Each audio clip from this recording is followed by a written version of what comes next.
tentang G30 SPKI bersama narasumber kita. Siapakah dia? Halo, perkenalkan saya Yosi Rizka Amalia yang kerap dipanggil Yosi. Seperti yang saya katakan tadi, kita akan mengulik kisah tentang G30 SPKI, yaitu kisah Jenderal Abdul Haris Nasution yang berhasil selamat dari rencana penculikan pasukan Gerakan 30 September. Seperti yang kita lihat selama ini dari media sosial, beredar banyak potongan film pendek tentang bengisnya PKI pada masa penculikan para jenderal dan perwira TNI Angkatan Darat. Kita semua tahu korban dari bengisnya PKI dibuang di lubang buaya setelah terjadinya penculikan. Namun, ada satu jenderal yang berhasil selamat atau lolos dari penculikan tersebut, yaitu Jenderal Abdul Haris Nasution. Benar sekali, Jenderal Nasution berhasil lolos pada saat penculikan tersebut. Namun, putri kecilnya, Ade Irma Nasution, tewas tertembak pada saat penculikan itu terjadi. Dan juga ajudannya, Letu Pierre Andreas Tandean atau Letu Tandean, tewas menjadi salah satu korban yang dimasukkan pada lubang buaya karena dianggap dirinya sebagai Jenderal Nasution. Jadi bagaimana sih percobaan penculikan oleh pasukan Gerakan 30 September? Pukul 4 pagi, pasukan yang dipimpin oleh Letnan Latif untuk menangkap Nasution menuju rumahnya yang berada di Jalan Tengku Umar nomor 40 dengan mengendarai 4 truk dan 2 mobil militer.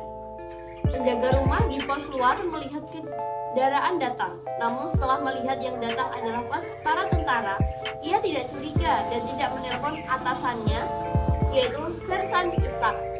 Sersan Ishak berada di ruang jaga di ruang depan bersama dengan 6 tentara dan beberapa di antaranya sedang tertidur. Seorang penjaga sedang tidur di taman depan dan satu lagi sedang bertugas di bagian belakang rumah.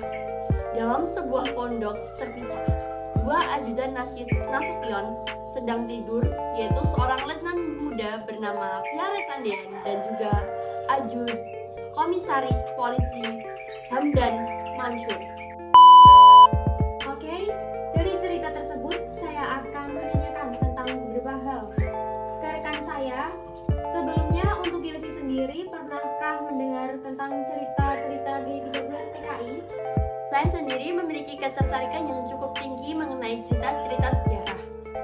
Saya sering melihat film yang mengisahkan tentang Gerakan 30 SPKI atau juga beberapa cerita mengenai G30 SPKI, juga beberapa cerita mengenai Jenderal A.H. Nasution. Wow, oke, kita akan berbicara tentang siapa sajakah yang menjadi tokoh dari pemberontakan ini. Berbicara tentang dalam utama terjadinya pemberontakan G30 SPKI adalah DNI. Bukankah kita berbicara tentang Jenderal A.H. Nasution yang berhasil lolos pada saat pemberontakan ini? Jadi dipastikan tokoh utama dari cerita ini adalah Jenderal A.H. Nasution. Ada juga Nyonya Nasution dan adiknya yaitu Mardiah, juga penjaga pos, dan juga ada Sersan Ishak, juga beberapa prajurit yang sedang berjaga di rumah Jenderal A.H. Nasution. Oke, lalu apa sih latar peristiwa terjadinya peristiwa G30 SPKI ini? Latar tempat yang menjadi tempat di mana cerita ini terjadi adalah tentu saja di rumah Jenderal A.H. Nasution yang berada di Jalan Tengku Umar nomor 40. Dan untuk latar waktu yaitu di pagi hari, karena cerita ini dikisahkan pada pagi hari di pukul 4 pagi pada saat Jenderal A.H. Nasution bersama istrinya dan juga anaknya sedang tertidur di kamarnya. Oke, dan latar suasana pada saat cerita ini terjadi tentu saja menegangkan ya, juga sedih karena terbunuhnya Ade Irma Nasution pada saat ingin menyelamatkan ayahnya. Juga pastinya sedih dikarenakan banyak jenderal dan perwira yang terbunuh di lubang buaya tersebut. Iya, benar sekali.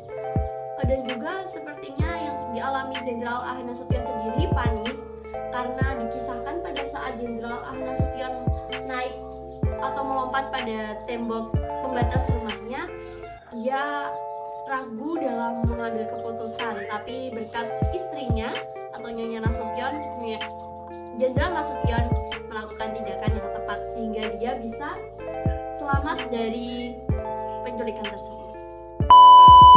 Oke, lalu bagaimana dengan alur terjadinya peristiwa tersebut?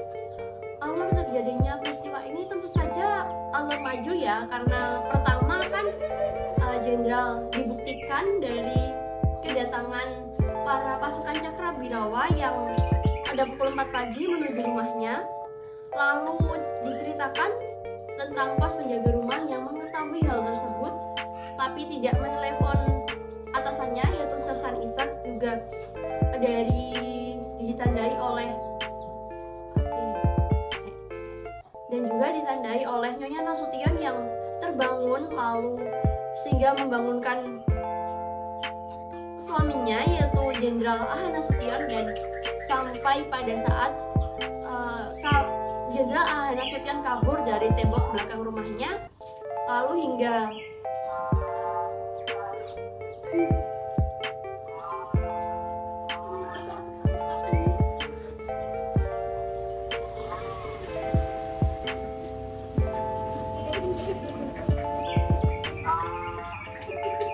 ini aja kita kok senang.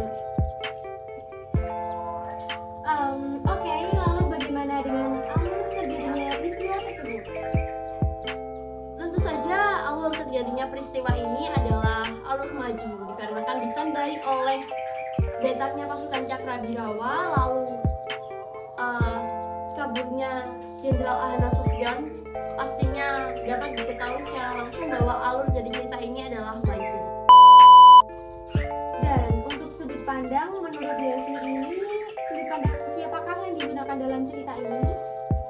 Pastinya tentang sudut pandang, cerita ini disudut pandangi oleh tokoh utama yaitu Jenderal Ahmad Nasution, dikarenakan cerita ini mengisahkan tentang peristiwanya, tentang kejadiannya pada saat kabur dari penculikan ke-30 SPKI tersebut. Oke, untuk amanatnya sendiri, apa sih amanat dari cerita ini? Untuk amanat dari cerita ini adalah terjadinya perebutan kekuasaan di dalam suatu negara akan selalu mengundang permasalahan, baik dari kelompok kecil maupun kelompok besar. Kan peristiwa G30 SPKI ini terjadi karena perebutan kekuasaan, yaitu dari Partai PKI yang ingin mengubah ideologi bangsa Indonesia dari yang awalnya Pancasila menuju menjadi ideologi komunis.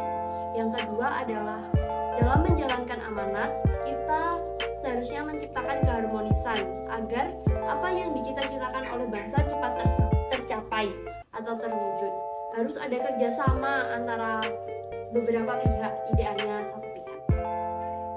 Jika dilihat dari segi corak penceritaan, apa sih corak penceritaannya? Pastinya corak penceritaan dari cerita ini adalah berdasarkan fakta, karena cerita ini benar-benar fakta kan ya, kita semua tahu. Ya, benar sekali. Bahkan sampai difilmkan, bahkan ada museumnya, yaitu museum dari kediaman Jenderal Aha Nasution sendiri. Untuk dari cerita ini sendiri, apakah ada unsur keagamaan, unsur politik, unsur ekonomi, dan juga unsur sosial?